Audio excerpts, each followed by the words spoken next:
It's either nightly, daily, sometime when I feel like it, fucking getting on here and posting some shit fuck about somebody on rant. And you know, it's usually about our wonderful fucking political leaders and their bullshit that they don't believe in. Or don't at least fucking follow on their own accord. They lay the laws, they make the laws, but guess what? I guess the lawmakers are, if you make the law, you're allowed to break it, right? You're not supposed to lead by example, you're just supposed to lead. Huh. Anyway, of course, you probably know where this is going. I do. I just pick the war. I'm picking on Putin. As far as I'm concerned, just picking on Putin. So, I think I covered the gas taxes yesterday. If not, I covered a couple posts, the sanctions and all that, and fucking how it's been a couple weeks. It's only been a couple weeks, and our gas fucking went through the fucking roof. Well, it's been the same length of time since Trudeau started fucking sniffing Biden's ass and fucking sanctioning Russia behind him. Again, I think I covered the fucking Russian or the American fucking investors that got fucked out of their money for now, at least if nothing else. That fucking when Biden pulled the bank accounts from Russia, or all the Russian bank accounts. Ordered a cease and desist business and can freeze all accounts, or whatever the fuck he did down there. Basically, like I said, just fucked a bunch of American investors of his own people, and all these sanctions that we fucking doing, selling our fucking fuel, and all these sanctions, and then selling our fuel for a nickel, buying it back for $1, and who's hurting? Who's hurting? But this ain't really what it is. You know, I'm sitting there, and it's always about thinking. So, Trudeau, mouthing off, big tough guy for a minute up on the fucking, wherever he was, out near Poland there, I guess, or whatever, anywhere. I just fucking really found out he went out somewhere and did a big fucking circle jerk with everybody for a minute, and got his dick touched probably a couple times, maybe a couple of his lips around it from his fucking boyfriends there, and whatever. And then talked a big talk, and went and jerked off probably or something, I don't know. But anyway, how we will do and can do and fucking whatever to fucking help Ukraine. So, again, I covered this last night. Pay attention. Do we as Canadian people want a war with Russia? Do as our army, do our fucking our veterans, not our veterans, do our military fucking people, our armed forces themselves even want to go to war at all, let alone with Russia? No, I don't fucking think so. Neither does Putin. But he has made it very clear that he will bring war to Canada and to the USA if our leaders continue the way they are going on. The same way he had brought warning to Ukraine. Continue the way you're going and you keep attacking me and you keep fucking trying to hurt me, I will hurt you back. He has made it very clear. Our leaders think they're so tough and fucking smart. Here's my thing. This is where this one started tonight. If I didn't mention it last night, like I don't remember if I fucking put it in the other video. I'm just going to throw it out there off the top of my head. I don't know because there's a purpose to yesterday's video that I might not even have touched. So, I just say we got stupid prime ministers and stupid fucking presidents. If I was prime minister for certain thing, none of this would be going on. We'd be fucking sitting there. Fucking, I don't care what you think of Vladimir Putin. We would have the biggest fucking ally in the world. 100%. We'd have the biggest army in the world up on our side, not willing to come down on top of us. We'll get to that in a minute. But, second thing would be, because the cops, and all the fucking shit I've been through in my life with cops, and more so the courts, because cops are just doing their job today. There's no more investigation, there's no more than this, they're just told to arrest and detain, and fucking, we'll take care of the rest. You make the arrest, you hold them in prison, we'll take care of the rest. Whatever, fuck it. We've got a small mutual respect that almost got lost a month ago. Well, I'll take that up with the personal asshole myself one day. Anyway. So the second thing about me if I become prime minister, if I ever did. Well, every fucking cop would become an outlaw. And every fucking biker would become a cop if they wanted to. We'd just reverse the roles. Because every cop really is an outlaw. And every biker really doesn't give a fuck. But when you think about it, they're always, well, the outlaw biker gangs, the outlaw biker gang. Well, whatever. We're the outcast of society. We fucking don't fit into the government's fucking specs, views, and fucking way. We didn't buy the brainwashing in school. We do drugs, we fucking party, and we have fun. Who gives a fuck? Do we hurt the people? Are we out there harassing the public? The general population? No, the general population is damn near out there banging on our doors to get in. So we're the outlaws. So fuck it, whatever. Well, and that's the end of that. But, just because I don't know if I touched it on the last bit, and that was the whole point of me. The cops become the outlaws. Hey, and the bikers become the good guys. I think I've covered before. We go to Colombia. We call Colombia's government criminals. Why? Because Colombia's government exports cocaine. The federales protect the cartel. Well, they're criminals. Biden's down there spending $200 million a year trying to get rid of the government from Mexico. Fucking he's funding Mexican terrorists. Biden is in America funding Mexican terrorists with $200 million a year to uphold, to take out the government. There's a word for it, whatever. It's been used a few times lately, but anyway, yeah. But Biden's basically funding entire Mexican terrorists to destroy the government of Mexico. Which would be, if somebody did that to him, god damn, they'd probably be executed. You know what I mean? But so our government calls criminals. They call the government down there in Colombia and Mexico. And our government calls them criminals. And Biden just proved. Yeah, well, I knew it, but I mean Biden find a few things. He proved it. So then, But then think about it. The reversal is they're down there selling our government cocaine. What we call criminals, they call government. What we call the government, they call the criminals. There's no standard to the world of how that. But then again, let's get back to the original fucking point of this, because I can get so far off topic sometimes. Like I said, I don't even know if I made the point I wanted to make yesterday, so I just made it now. Anyway, I was sitting there reading another fucking. I only have to read the headlines, because really, they're all bullshit. I've got fucking proof. I have a Russian web browser, and then I have Google, Samsung, whatever, all the American. I've got a post. I'm on one of my Facebooks right now. It's going to get further. Searching for a fucking documentary on Vladimir Putin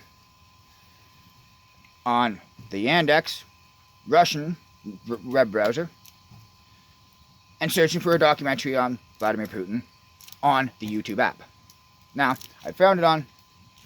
I didn't even think it. I found it on the Russian app.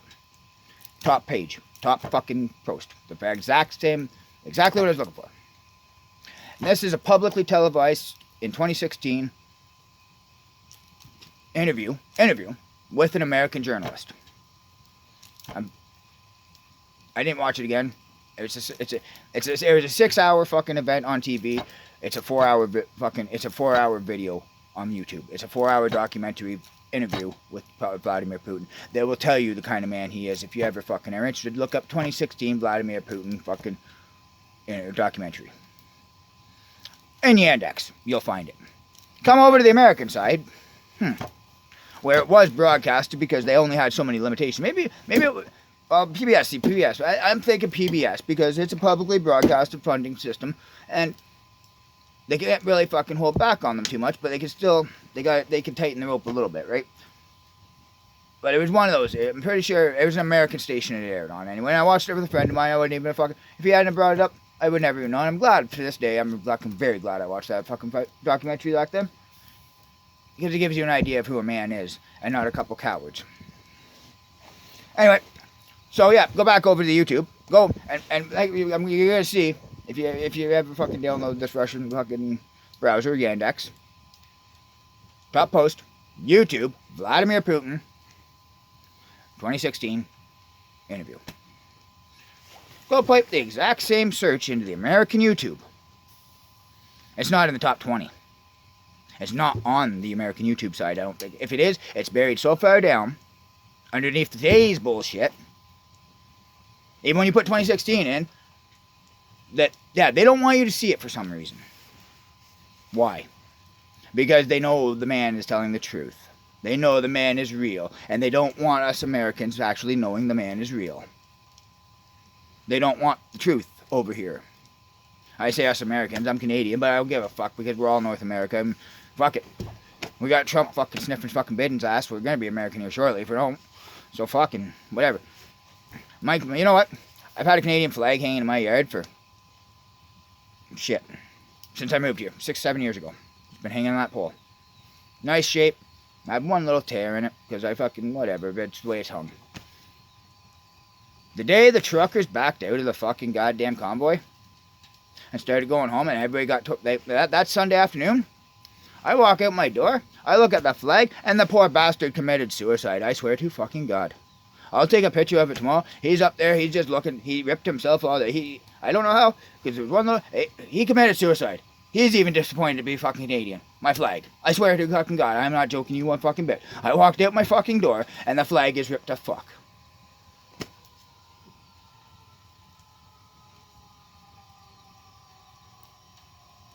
Siren? Siren or horn? What the fuck is that? Oh! Stop making fucking noise back there on the highway. I thought it was fucking coyotes for a minute. Get hellhounds. No, I'm fucking... It's not now. It's not a truck. If it's a truck, you got something seriously wrong. Anyway. Back to the back point. That's back to the just caught me off guard. I never heard that. That's how I said it. That was the hellhounds fucking it. They're howling away. That's what I call the coyotes. Just fuck it. This is my hell, and they're my hounds. Anyway. So yeah. So YouTube, blah blah blah. Top post, YouTube, Vladimir Putin. Go to YouTube. That fucking video can't be found in the scroll list, as far as I went down. So anyway, much about good on Flipboard. Just that fucking headline. Trudeau talks big talk. And the report, I like the way they put it. But that's all I need to read. Trudeau talks big talk, but his bullshit doesn't walk. That's basically what this reporter said. And yeah, I got me thinking. Yep, Trudeau's over there in a foreign country talking big talk. And either doing it, A, knowing 100% the democracy, the socialites, like knowing exactly who Vladimir Putin is and how that country is ran, or B, he's doing it blindly and is too fucking stupid and lazy to do a little bit of research and find it out. Take your pick. So he's doing it there. He's up there talking shit, kissing Biden's ass. Because that's what he does. That's what Canadian Prime Ministers have done since the 60s. They've just bowed down to the fucking President of the USA. They've kissed his ass the whole way through. That's how we ended up buying the Avro, or destroying the Avro and sinking in Lake Ontario and buying $55 million worth of used planes off the US in the 60s. That's how we ended up with the Sikorskis in 2019. They're fucking scrap. But I'll out it. I'm sure it's probably no secret amongst the Americans. It's gotta be. It's gotta be. Why we bought these planes? We bought these helicopters off the fucking Americans. Warships, basically, war machines. Just in case, if I was the Americans, because this is 100% what I do, since we all got all this fucking beautiful technology, we're gonna just put a little fucking little safety net in a security system or something, in the flight system. They ever turn on us, we just click it off and fucking boom, the crash. Thing is, either somebody felt guilty and pushed the switch on a test flight, or there's a fault. There's a complete fault. When we lost 6 fucking naval, 6 Armed Force members for a test flight in one of those helicopters. And that's fucking sad though. But, no, I'm not saying it's wrong on them. All the power to them. It was wrong on our government to rely on another fucking country to build us a fucking set of fucking war machines. That's what I believe. Why are we going to a country? Why are we going to repeat history? That's basically what we just did. We just repeated fucking history. Except we didn't have a plane to destroy. We just bought American fucking garbage. Sold to us. Because all the tail fins are cracked too, apparently. All the tail fucking rudders, wherever the fuck they are, they know the back end of the chopper. They're all fucking cracked somewhere. So basically you go fuck up about 20 hours on them, probably fucking tail fin fall off. Something, I don't know. I don't know how bad it is, but the software program, I can almost guarantee you. Because I would. Wouldn't you? Protect our country no matter what. That's what we're here for. To defend our country. And we're building these, we're defending our country. Just in case, right? Does that make sense? I think so. So whether it's right or wrong, that's up to them to decide. I don't give a fuck. I think it's a great fucking idea. I'm sorry we had to lose 6 fucking servicemen for it, and women. I'm stupid. I'm sorry we had to lose 6 servicemen and women over fucking Putin. Fuck. I wish we had Putin for a fucking leader because we have a country. Over Trudeau's stupidity. Like I said, I'm going to say it one more time. Either somebody felt guilty or it glitched. I'm kind of leaning towards somebody felt a little guilty about what the fuck they were doing. So they outed it before it was too late. And then with that outage, they started x-raying. Just to see what the fuck was going on, probably. Just what? I don't know. Actually, what? Why would you find the tail fin? How would you find the crack? The only way to find a crack in that plane probably is for... It wouldn't be on a visual, because if it was on a visual, the planes would never made it to Canada. The choppers would never made it to Canada on a visual. They had to x-ray it. They started x-raying for some fucking reason. So maybe they already knew. Maybe somebody did fucking say, hey, we know the software's glitched. And so maybe that's where then I fucking would-be hero leader fucking decided to step up and say, and it probably wasn't. It wasn't him. It wouldn't have been him. He wouldn't have made that decision. The general said, go get these fucking things x-rayed right now, or we're not fucking taking another one off the ground. That's how that went. Anyway, so yeah. All I'm thinking about is, our stupid fuck, he's going to bring war on our heads if he doesn't get stopped. If they can impeach Trump, we have almost the exact same fucking democracy laws. Why can we not get this piece of shit out of power before he brings the fucking 500,000 to 1 million Russian troops onto our soil? Do you think Russia, the biggest landmass in the country, knowing, especially Vladimir Putin, since he's been in power, knowing that he's got enemies in Canada possibly, and, well, enemies in the US and possibly Canada, the second two largest fucking landmasses in the world, that have the second two probably largest armies. Do you think he did not recruit that biggest, maddest, fucking earnest army? He sits there and fucking looks pretty and why? He's got over 1 million fucking troops up there ready to destroy anything that walk in his path. I can guarantee you that. Because we got 500,000, 200,000, we got, what, I don't know, if we got 300,000 fucking troops, the US got 400 and some odd thousand troops, we got 750,000 troops, you're guaranteed that he's got over 1 million. Knowing that he was a standalone when he got into his position. No NATO, no allies, nothing, basically. Do you think he didn't build a fucking army? And our government, our fucking leader, the man that is supposed to protect our country, is calling his fucking army over here. Think about it.